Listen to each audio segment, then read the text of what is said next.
Arc Raiders, a free-to-play shooter released in early access in 2022, had a major issue.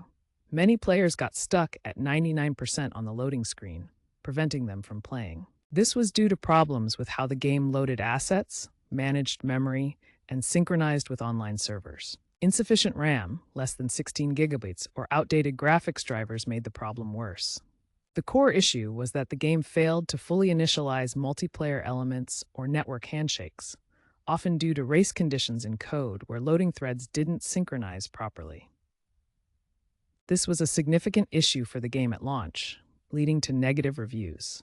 Embark Studios released multiple patches to fix the 99% loading bug. The key fixes involved optimizing memory usage and improving network synchronization during the loading process. By early 2023, the issue was largely resolved for most players through these technical improvements. However, despite these successful fixes, Arc Raiders was shut down on June 30, 2024.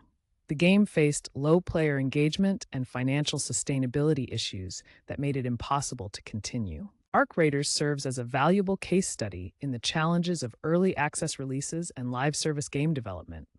While the 99% loading bug was successfully fixed, the game's lessons about optimization, player retention, and financial sustainability remain highly relevant for the industry.